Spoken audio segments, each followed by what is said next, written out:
Hello दोस्तों, बातें हमारी संस्कृति में आपका स्वागत है। आप लोग कैसे हैं? हम आशा करते हैं कि आप लोग सब स्वस्थ और मस्त हो। आज हम आपको बताने वाले हैं राम राज्य के तात्पर्य और मतंग मुनि और सबरी के आश्रम की कथा हम आपको बताएंगे। तो चलिए आपको बात करते हैं। सबरी को आश्रम सौंपकर मतंग मुनि जब देवलोक को जाने लगे तब सबरी भी साथ जाने की जिद करने लगी। सबरी की उम्र उस समय मात्र 10 वर्ष थी। वो महर्षि मतंग का हाथ पकड़कर रोने लगी। महर्षि सबरी को रोते देख व्याकुल हो उठे। सबरी को समझाया, पुत्री, इस आश्रम में भगवान आएंगे, तुम यहीं उनकी प्रतीक्षा करो। अबोध सबरी इतना अवश्य जानती थी कि गुरु का वाक्य सत्य होकर रहेगा। उसने फिर पूछा, कब आएंगे गुरुवर? महर्षि मतंग मुनि त्रिकालदर्शी थे। वे भूत भविष्य सब जानते थे क्योंकि वे ब्रह्मर्षि थे। महर्षि सबरी के आगे घुटनों के बल बैठ गए और सबरी को नमन किया। और यह देखकर वहाँ और भी ऋषिगण सब बैठे थे, बहुत असमंजस में डूब गए कि ये उल्टा कैसे हो गया। गुरु यहाँ शिष्य को नमन करे, ये कैसे संभव है? लेकिन महर्षि के तेज के आगे कोई बोल न सका। महर्षि मतंग बोले, पुत्री, अभी उनका जन्म भी नहीं हुआ है, अभी दशरथ जी का लगन भी नहीं हुआ है। उनका कौशल्या से विवाह होगा, फिर भगवान की लंबी प्रतीक्षा होगी, फिर दशरथ जी का विवाह सुमित्रा से होगा, फिर उनका विवाह कैकेयी से होगा। मतलब प्रतीक्षा फिर करना पड़ेगा, करने के बाद फिर उनका विवाह कैकेयी से होगा, फिर प्रतीक्षा करना पड़ेगा, फिर वो जन्म लेंगे, फिर उनका विवाह माता जानकी से होगा, फिर उन्हें 14 वर्ष का वनवास होगा और फिर वनवास के आखिरी वर्ष माता जानकी का हरण होगा। तब उनकी खोज में वे यहाँ आएंगे। तुम उन्हें कहना, आप सुग्रीव से मित्रता कीजिए, उसे आतताई बाली के संताप से मुक्त कीजिए। प्रभु, आपका अभीष्ट सिद्ध होगा और आप रावण पर अवश्य विजय प्राप्त करेंगे। सबरी एक क्षण किंकर्तव्य विमूढ़ हो गई। अबोध सबरी इतनी लंबी प्रतीक्षा के समय को माप भी नहीं पाई। वह फिर अधीर होकर पूछने लगी, इतनी लंबी प्रतीक्षा गुरुवर कैसे पूरी होगी गुरुदेव? महर्षि मतंग बोले, हे ईश्वर, वे ईश्वर हैं और अवश्य ही आएंगे, यह भावी निश्चित है। लेकिन यदि उनकी इच्छा हुई तो काल दर्शन के इस विज्ञान को परे रखकर वे कभी भी आ सकते हैं, लेकिन आएंगे अवश्य। जन्म मरण से परे उन्हें जब जरूरत हुई तो प्रहलाद के लिए खंभे से भी निकल आए थे, इसलिए प्रतीक्षा करना, वे कभी भी आ सकते हैं। तीनों काल तुम्हारे गुरु के रूप में मुझे याद रखेंगे, शायद यही मेरे तप का फल होगा। सबरी गुरु के आदेश को मान वहीं आश्रम में रुक गई। उसे हर दिन प्रभु श्री राम की प्रतीक्षा रहती थी। वह जानती थी कि समय का चक्र उनकी उंगली पर नाचता है, वे कभी भी आ सकते हैं। हर रोज रास्ते में फूल बिछाती और हर क्षण प्रतीक्षा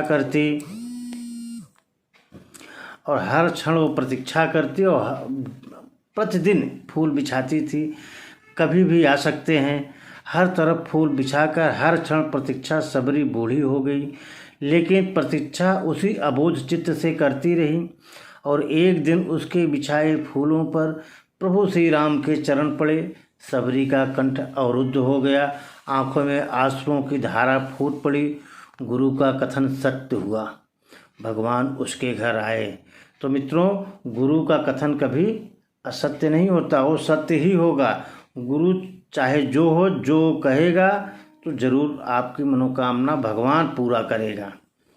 सबरी की प्रतीक्षा का फल ये रहा कि जिन राम को कभी तीनों माताओं ने जूठा नहीं खिलाया, उन्हीं राम ने सबरी को जूठा खिलाया। उन्हीं राम ने सबरी का जूठा खाया। ऐसे पतित पावन मर्यादा पुरुषोत्तम दीन हितकारी श्री राम जी की जय हो, जय हो, जय हो। एक टक देर तक उस सुपुरुष को निहारते रहने के बाद वृद्धा भीलनी के मुंह से स्वर बोल फूटे, कहो राम, सबरी की कुटिया को ढूंढने में अधिक कष्ट तो नहीं हुआ? राम मुस्कुराए, यहाँ तो आना ही था माँ, कष्ट क्या मोल है।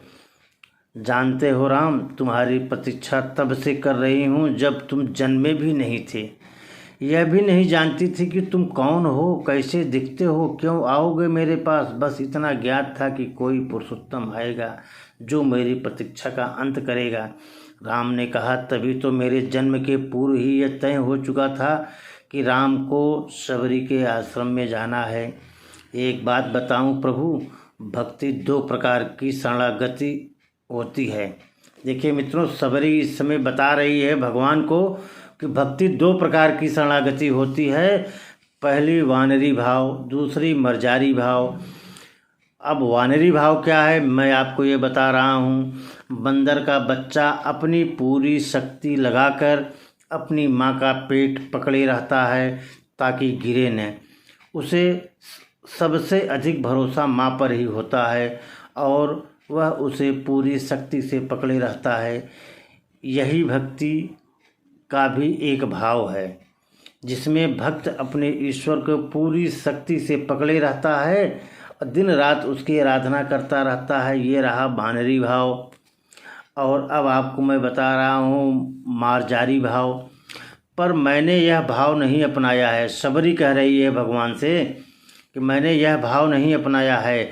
मैं तो उस बिल्ली के बच्चे की भांति थी जो अपनी माँ को पकड़ता ही नहीं बल्कि निश्चिंत बैठा रहता है कि माँ है न, वह स्वयं ही मेरी रक्षा करेगी और माँ सचमुच उसे अपने मुंह में टांग कर घूमती है।